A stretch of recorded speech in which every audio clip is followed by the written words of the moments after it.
नमस्कार। Jewellery Infomedia द्वारा प्रस्तुत साप्ताहिक टैबलॉयड में आपका स्वागत है।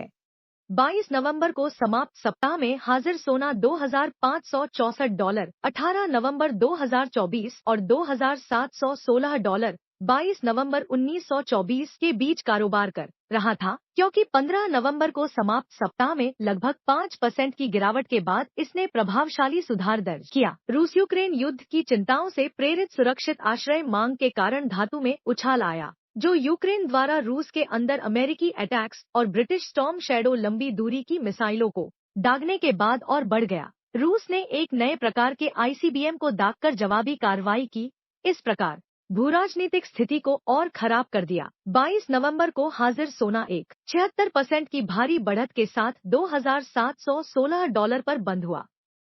जापान रविवार को साडो द्वीप गोल्ड माइंस के पास एक स्मारक समारोह आयोजित कर रहा है, जिसे इस साल गर्मियों में यूनेस्को विश्व धरोहर स्थल के रूप में सूचीबद्ध किया गया था, जब देश ने दक्षिण कोरिया के साथ वर्षों के ऐतिहासिक विवादों को सुलझाया और अनिच्छा से खदानों के काले इतिहास को स्वीकार किया। इतिहासकारों का कहना है कि इन खदानों में द्वितीय विश्व युद्ध के दौरान सैकड़ों कोरियाई लोगों को अपमानजनक और क्रूर परिस्थितियों में काम करने के लिए मजबूर किया गया था। जापानी सरकार का कहना है कि रविवार के समारोह में खदानों में मारे गए सभी श्रमिकों को श्रद्धांजलि दी जाएगी, लेकिन यह बताए बिना कि वे कौन हैं, जिसे आलोचक युद्ध से पहले और उसके दौरान यौन और श्रम शोषण के जापान के इतिहास को सफेद करने की लगातार नीति कहते हैं। कैलिफोर्निया के कार्लसबैड में अपनी हाल ही की बैठक में gemological institute of America Inc (GIA) के बोर्ड ऑफ गवर्नर्स ने 2 नए सदस्यों को शामिल करने की घोषणा की।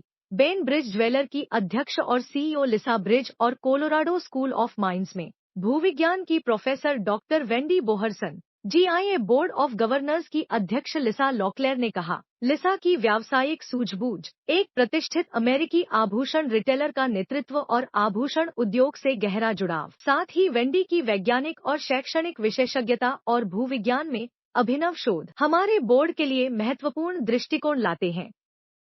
नेचुरल डायमंड काउंसिल (NDC) और आभूषण रिटेलर जोस अलुक्कास ने प्राकृतिक हीरा उद्योग को बढ़ावा देने के लिए एक रणनीतिक साझेदारी की घोषणा की है। इस सहयोग का उद्देश्य उपभोक्ता जागरूकता बढ़ाना, पारदर्शिता को बढ़ावा देना और प्राकृतिक हीरों की मांग को बढ़ाना है। दोनों संगठन उपभोक्ताओं को प्राकृतिक हीरों के अनूठे गुणों, मूल्य और नैतिक सोर्सिंग के बारे में शिक्षित करने के लिए मिलकर काम करेंगे। इसमें सूचनात्मक सामग्री बनाना, कार्यशालाओं की मेजबानी करना और व्यापक दर्शकों तक पहुंचने के लिए डिजिटल प्लेटफॉर्म का लाभ उठाना शामिल होगा।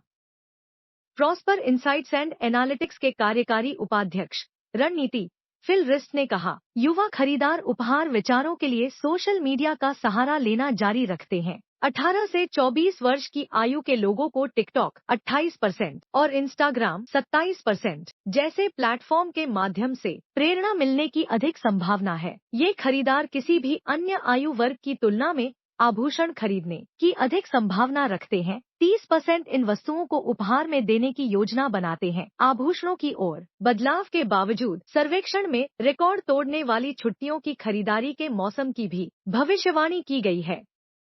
उपभोक्ता मामले, खाद्य एवं सार्वजनिक वितरण मंत्रालय के एक बयान के अनुसार CCPA की मुख्य आयुक्त श्रीमती निधि खरे की अध्यक्षता में आयोजित परामर्श में उद्योग के प्रमुख हितधारकों और विशेषज्ञों को प्राकृतिक और प्रयोगशाला में उगाए गए हीरों (LGD) के लिए मानकीकृत शब्दावली के महत्वपूर्ण मुद्दे पर चर्चा करने के लिए एक साथ लाया गया, ताकि उपभोक्ता स्तर पर भ्रम और भ्रामक प्रथाओं को रोका जा सके। उद्योग विशेषज्ञों ने उपभोक्ता संरक्षण सुनिश्चित करने के लिए नैतिक विपणन प्रथाओं और सुसंगत शब्दावली के महत्व पर जोर दिया।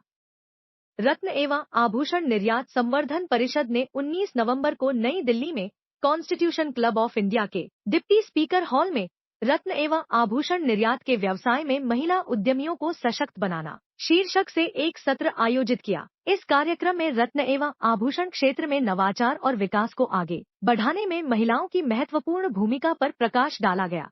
पूर्व केंद्रीय मंत्री स्मृति जुबिन ईरानी मुख्य अतिथि थी, जो महिला सशक्तिकरण की वकालत के लिए जानी जाती हैं। श्रीमती ईरानी ने उद्योग में महिला उद्यमियों के लिए अधिक समावेशी और सहायक वातावरण बनाने के लिए अपना दृष्टिकोण साझा किया।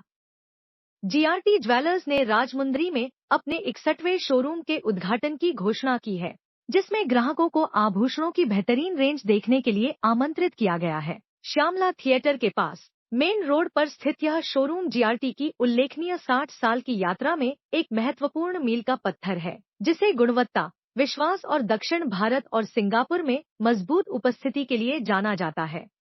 ज्वेलर्स एसोसिएशन बेंगलुरु जेएबी के निदेशक मंडल ने 2024 से 25 की अवधि के लिए नए पदाधिकारियों का चुनाव किया। चेतन कुमार मेहता अध्यक्ष, एन विद्यासागर उपाध्यक्ष, अशोक राठौड़ माननीय सचिव, आर श्रीनिवास माननीय कोषाध्यक्ष, मेघा डी संयुक्त सचिव। पिछले 50 दिनों में भारत के विदेशी मुद्रा भंडार फॉरेक्स में $47 बिलियन की भारी कमी आई है, जबकि इसी दौरान भारत के कट्टर प्रतिद्वंद्वी पाकिस्तान के विदेशी मुद्रा भंडार में उल्लेखनीय वृद्धि देखी गई है। भारतीय रिजर्व बैंक आरबीआई द्वारा जारी आंकड़ों के अनुसार भारत के विदेशी मुद्रा भंडार में लगातार 7वें सप्ताह गिरावट देखी गई। इस सप्ताह के दौरान लगभग $18 बिलियन का नुकसान हुआ। Thank you for watching the weekly tabloid. Don't forget to subscribe, like, and share your favorite Jewelry Infomedia YouTube channel.